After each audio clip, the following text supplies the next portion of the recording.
friends, today we are going to start a new topic of chapter 10, that is a Securities and Exchange Board of India, that is a SEBI. So it was established by Government of India in 12th April 1988. So government has started this started as a interim administrative body to promote the orderly and healthy growth of security market and for the investor protection. So two things are there: to promote the security market and to protect the investors' interest. This was a main objective of establishing this organization SEBI. Afterwards, 13 June 1992, it has got the statutory status through an ordinance was passed, and the ordinance was later replaced by the act that is called Securities and Exchange Board of India Act 1992.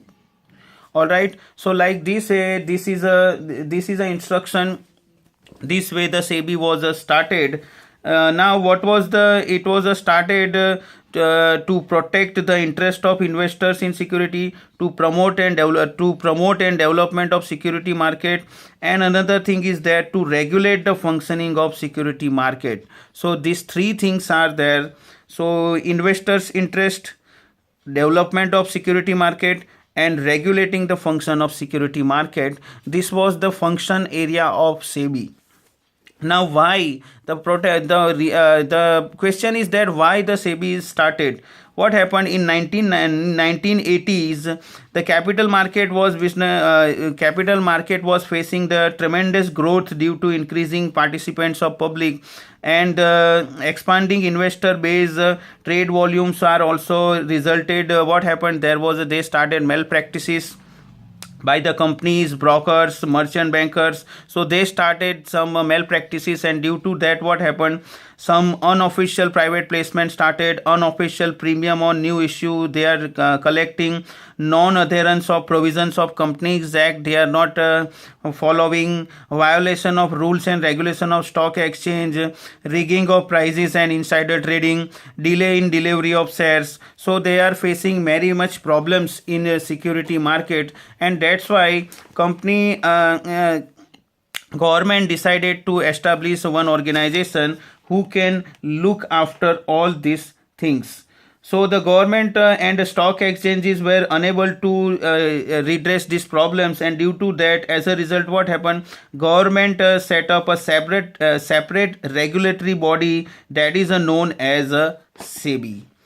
All right. So here you can see SEBI was a setup for the purpose of keeping the check on the malpractices by the companies and protect the interest of investor, and it was set up to meet the needs of issuer, investor, and intermediaries. So all things, whatever persons are related with the security market, issuer, investor, and intermediaries, all they are getting protection under the SEBI organization.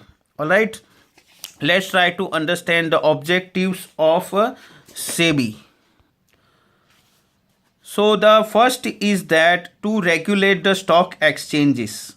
So overall, we can say SEBI is to protect the interest of investor, promote the development and regulate the securities market. But the first thing is here to regulate the stock exchanges and security industry to promote their orderly functioning. So it should work properly, and for that purpose, the first objective of SEBI is to regulate the stock exchanges and the security industry. Next is to protect the rights and interest of investors and guide and educate them. So this is also objective.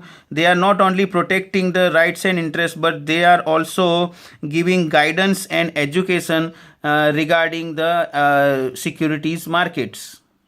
Next is to prevent the malpractices and promote fair dealings.